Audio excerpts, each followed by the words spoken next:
ذکر امام حسین علیہ السلام میں، یہ میں بزرگان علماء مراجع کا جملہ کہہ رہا ہوں، جتنا زیادہ کر لیں اس کی کوئی حد نہیں ہے، جتنا بھی کر لو وہ حق حسین کے مقابلے میں کم ہے. یہ بات ذہن میں رکھیے گا. کبھی یہ نہ سوچیے گا کہ بہت ہو گیا اور بہت کر لیا، بہت مجلسیں ہو گئیں، یا بہت نیاز ہو گیا، یا بہت اہتمام ہو گیا. نہیں، آپ بہت کا لفظ ہی نہیں ہے، نہیں ہے. اس میں سب سے پہلے تو یہ بھی ذرا دیکھیے گا، بہت امپورٹنٹ ہے، امام حسین کی راہ میں مال خرچ کرنے کے لیے بڑی احادیث ہیں، بہت ثواب ہے. اور حسین یہ نہیں دیکھتے کہ کون کتنا دے رہا ہے، یہ پیش نظر ہوتا ہے کہ کتنی، یعنی کتنا اللہ نے عطا کیا تھا، اس میں سے کیا حسین کے لیے قربان کر رہا ہے. 10 درہم تھے تو 10 دے دیے، کسی کے پاس 100 تھے تو 10 دے دیے، تو یہ دونوں 10 برابر نہیں ہو سکتے حسین کی نگاہ میں. تو یہ کم زیادہ کی بات نہیں ہو رہی یہاں پر، یہ بات ہے کہ اس نے کس میں سے کتنا دیا ہے، اور پھر یہ کہ کس خلوص سے دیا ہے، وہ تو پھر حسین ابن علی ہی جانتے ہیں میدان محشر میں. بس لیکن اس بات کا خیال کیجئے گا، خبردار یہ نہ ہو کہ ہم نعوذ باللہ امام حسین کے نام پر بھی اپنے مال حرام میں سے خرچ کر رہے ہوں. یہ بہت خطرناک ہے. اور رزق حرام کا معاملہ، میں نے کل کچھ داڑھی پہ بات کی تھی، کچھ دوستی کے معاملات پہ بات کی تھی، کچھ شادی کے معاملات پہ بات کی تھی، آؤٹ آف سیکٹ میرج. تو کچھ پوائنٹس ہیں جو مجھے اس اشرے میں مکمل کرنے ہیں، ان میں سے بہت اہم ہے یہ مال حرام کا معاملہ. بہت ایک ہمارے بزرگ محترم بھائی بھی ہیں، عالم دین بھی، ان کا کلپ آپ تک پہنچا ہوگا، اور میں آپ کو پہنچاتا ہوں. بہت اچھی بات کہی تھی کہ اگر بچوں کی تربیت چاہتے ہو، لوگ سوال کرتے ہیں مولانا کیسے کریں، بچے کی تربیت چاہتے ہو، اس کو امام حسین کی عزاداری کی خدمت میں لگاؤ.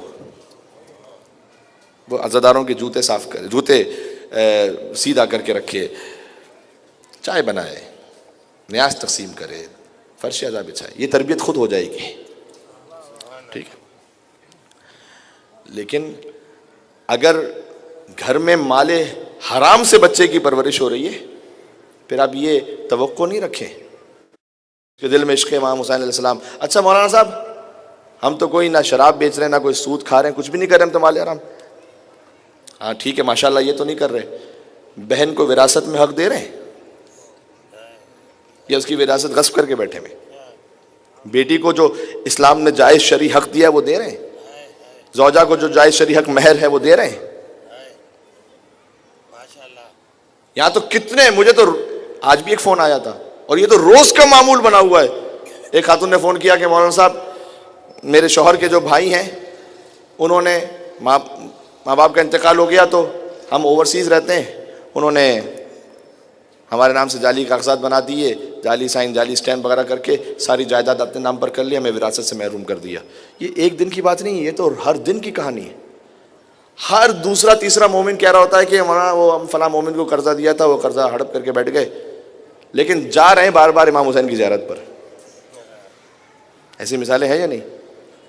کتنے ہی لوگوں کا مال غصب کر کے بیٹھے ہوئے بڑی عظیم الشان مجلس کروا رہے ہیں. مجھے نہیں پتا کہ مجلس امام حسین السلام کی نگاہ میں قبول ہے نہیں ہے. تو ذرا ایک مرزا دبیر، انہوں نے ایک نظم کہی ہے پوری ایک واقعے پر.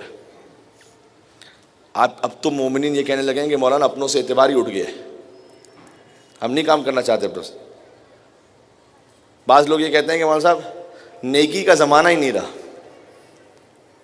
البتہ یہ بات ہے، نیکی میں بات کہہ دوں، یہ جو کہتے ہیں نا نیکی کا زمانہ ہی نہیں رہا، یہ نیکی کی جزا کو بندوں سے ایکسپیکٹ کر رہے ہوتے ہیں. یہ بات پہنچ گئی آپ تک؟ جو نیکی کی جزا کو اللہ سے چاہتے ہیں نا، ان کے لیے ہر زمانہ ہی نیکی کا زمانہ ہے. ذہن میں رکھیے گا. تو یہ ایک بات اور ہو گئی.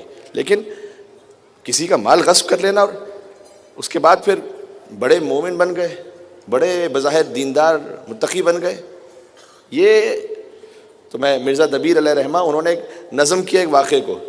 امام حسین کے سب سے بڑے عزادار ہیں علی ابن الحسین زین العابدین سید الساجدین علیہ الصلوۃ والسلام. مل کے صلوات بھیجیے گا. اللہ